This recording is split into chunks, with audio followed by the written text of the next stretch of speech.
Assalamualaikum warahmatullahi wabarakatuh.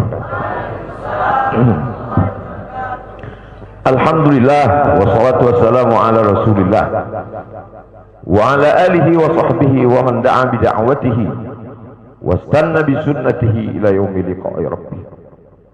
Al-habaib al-afadil al-ulama al-ajilla nafa'ana Allah bi ghaziri ulumihim wa bi husni adabihim wa lutfihim. Ja'alana Allah wa iyyahum ma'al habibil mustafa fi jannatihil ula. Orang yang menyambut beliau, kalau dia masih ada ikatan dinas, maka beberapa hari ini kita lihat orang itu dihukum dari jabatannya. Orang yang mengupdate status kalau menulis nama beliau, maka Instagramnya akan diblokir. Hanya menulis namanya saja, maka Facebooknya akan ditutup. Orang menjadi takut untuk menjenguk beliau, kecuali orang-orang yang takutnya sudah dihabiskan hanya untuk Allah Subhanahu wa ta'ala. Apa dosanya? Apa salahnya?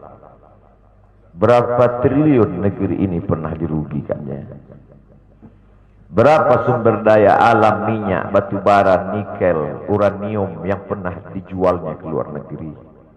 Berapa BUMN perusahaan yang pernah dijualnya aset-aset negara? Ada yang pernah dia jual?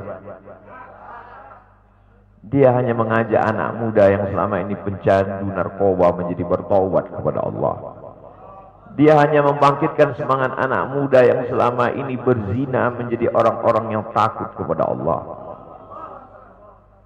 Dia hanya mengajak mereka yang memakai baju hitam, pakaian hitam, berubah menjadi pakaian putih. Mereka berusaha untuk memutihkan catatan amal baik mereka di hadapan Allah. Dia hanya menyadarkan umatnya supaya sadar bahwa politik itu penting. Angkatlah pemimpin yang adil dan amanah.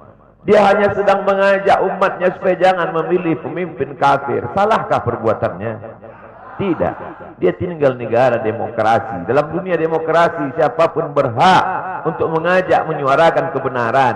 Dia tidak melawan sultan, dia tidak melawan ulil amri, dia tidak melawan siapapun. Dia hanya melawan ketidakadilan. Hari ini saya berangkat setelah sholat subuh menuju airport, naik pesawat. Setelah naik pesawat, naik mobil.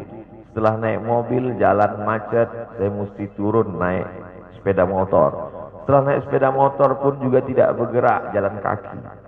Akhirnya sampai kemari. Dalam hati saya berkata, celaka betul orang yang mengatakan kemarin katanya tidak ada akan menyambutnya. Sudah 3 hari, saya pikir 3 hari tidak ada orang lagi. Saya akan datang bisa duduk berdua dengan beliau. Saya tidak datang mau ceramah, saya tidak datang mau tausiah, saya tidak datang mau tablik akbar. Ternyata yang menyambutnya seramai ini, sebanyak ini. Orang berjalan kaki, anak-anak muda berjalan kaki, orang tua, ibu-ibu duduk di pinggir jalan.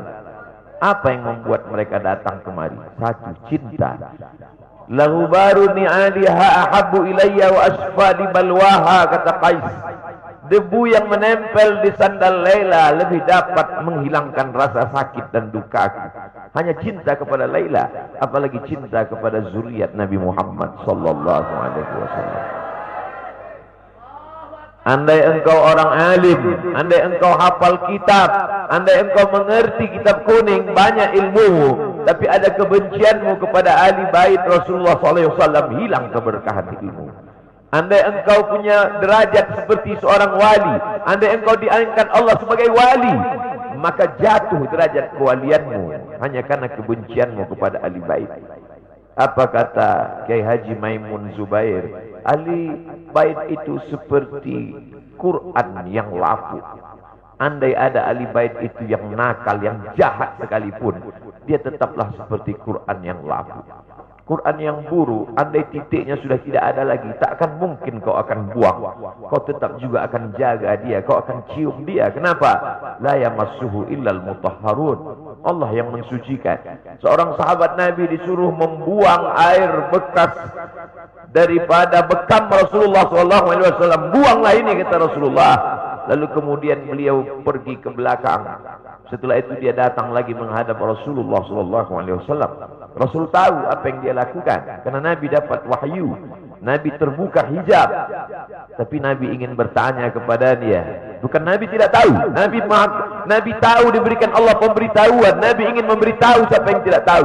Kemana darah bekam tadi kau buat, kata Nabi. Ku minum ya Rasulullah. Mengapa engkau minum? Karena aku tahu bahwa darah yang mengalir dalam diriku membuat aku haram tersentuh api neraka. Mengalir darah itu dari dia kepada Sayyidatuna Fatimah, dari Fatimah kepada Sayyidina Al-Hasan, dari Sayyidina Al-Hasan ada juga kepada Sayyidina Al-Husain, dari Sayyidina Al-Husain kepada Sayyidina Ali Zainal Abidin, dari Zainal Abidin kepada Sayyidina Muhammad Al-Baqir, dari Sayyidina Muhammad Al-Baqir mengalir darah itu kepada Sayyidina Ja'far Sadiq, dari Ja'far Sadiq mengalir kepada Sayyidina Ali Al-Uraidi, dari Ali Al-Uraidi mengalir darah itu kepada Sayyidina Muhammad An-Naqib, dari Muhammad An-Naqib mengalir darah itu kepada Sayyidina Isa sampai kepada Sayyidina Ahmad bin Isa Al-Muhajir. Lalu kemudian darah itu mengalir kepada Imam As-Saggaf, Al-Idrus, Al-Haddad, Al-Attas, dan salah satunya adalah bin Syihab, dan salah satu dari zuriat bin Syihab itu adalah Sayyidi Al-Imam Al-Akbar Al-Habib Muhammad Rizik Syihab. Kalau mau hidup tenang, beliau sudah tenang dengan anak menantunya, dengan cucunya, dengan ilmunya. Beliau meraih gelar LC dari Universitas Imam Muhammad Ibn Saud. Dia cukup dengan majlis-majlis maulidnya, cukup. Mengapa dia bersusah payah? Mengapa dia mesti kena fitnah? Dia hanya mengikut darah Sayyidina Al-Husain. Kalau mengikut Sayyidina Al-Hasan lembut, mengikut Sayyidina Al-Hasan lembut sentuhannya.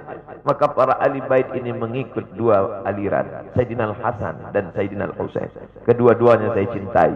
Habaib yang mengikut Sayyidina Al-Hasan, saya datang, saya cium tangan mereka, saya bersilaturahim, lembut gaya mereka. Tapi mereka semua mengajak untuk mencintai Sayyidina wa Maulana Muhammad sallallahu alaihi wasallam.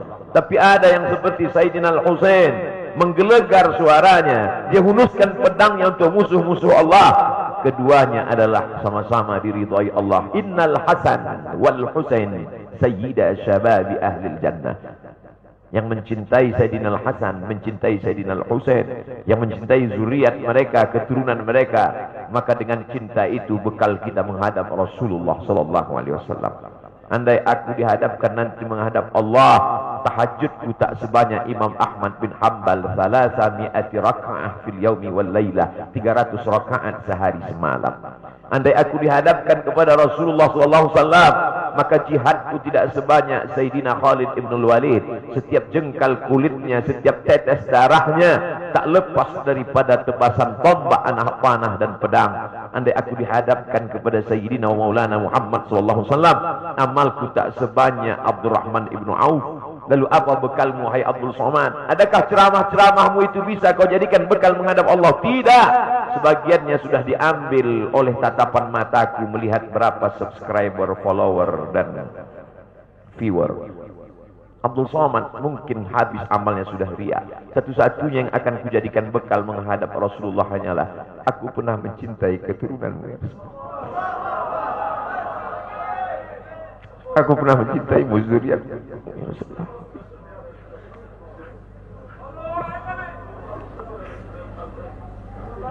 Wahai para pelaku pembuat dosa, wahai para pezina, wahai para peminum khamar yang belum bertaubat, kalau kalian belum sanggup untuk berbuat baik, kalau kalian belum mampu untuk beramal saleh, paling tidak jangan kalian sakiti zuriat Rasulullah. Jangan kalian keluarkan kata-kata, jangan keluarkan kata-kata fitnah. Bagaimana kalian akan menghadap Rasulullah? Bagaimana kalian akan menghadap Rasulullah? Pada saat itu seluruh umat berkumpul menghadap Nabi Adam alaihissalam. Kami tidak sanggup berdiri di padang mahsyar ini, wahai Adam. Menghadaplah kepada Allah. Kata Adam, aku tidak sanggup menghadap Allah.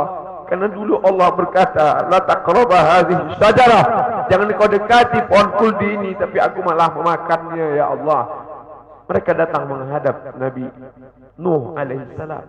Kata Nabi Nuh, aku tak sanggup menghadap Allah. Karena anakku durhaka. Sa'awi ila jalalin ya'simuni minal ma'. Aku akan naik ke atas bahtera perahu yang bisa menyelamatkan aku dari air. Aku tak sanggup menghadap Allah, kata Nabi Nuh alaihissalam. Mereka menghadap kepada Nabi Musa, aku tak mampu, kata Nabi Musa. Mereka menghadap kepada Nabi Isa, aku pun malu kepada Allah, karena mereka jadikan sembahan di atas muka bumi Allah. Mereka hanya mampu menghadap Sayyidina wa Maulana Muhammad sallallahu alaihi wasallam. Wahai para peminum khamar, wahai para pezina, wahai para pelaku dosa, kalau kalian belum mampu beramal soleh, belum mampu bertobat, paling tidak jangan kalian zina zuriat Rasulullah SAW. Bagaimana kalian akan menghadap Rasulullah? Pada saat itu tak ada syafaat. Man dzalladzi yashfa'u 'indahu illa bi'iznih. Tak ada satu pun yang bisa memberikan syafaat kecuali Sayyidina wa Maulana Muhammad sallallahu alaihi wasallam. Wahai para pemimpin, yang hari ini kau dititipkan amanah kekuasaan. Beberapa hari ini kau lihat apa yang dilakukan orang pada Donald Trump. Kurang hebat apa lagi Trump? Negara adidaya, kekuasaan, kaya raya. Tapi ketika kekuasaan itu diambil oleh Joe Biden, kita pun malu melihat video ejekan-ejekan itu. Kalau hari ini kau punya kekuasaan, saudaraku, sampai masanya kau juga akan mengalami seperti yang dialami oleh Trump. Jabatan itu dicabut Allah Ta'ala. Saya masih melihat video bagaimana Bapak Susilo Bambang Yudhoyono sampai ke Pekanbaru beberapa tahun yang lalu. Di depan balihonya disobek. Beliau jenderal, ganteng, punya partai. Tapi setelah kekuasaan itu tak ada di tangannya, difitnah, dibuli, balihonya disobek. Bagaimana agaknya ketika tiga hal itu tak ada pada diri kita. Tidak jenderal, tidak ganteng, dan tak pula punya partai. Fa'tabiru ya ulil absar. Menangkap ikan di Bukit Selasih. Demikian, terima kasih. Assalamualaikum warahmatullahi wabarakatuh.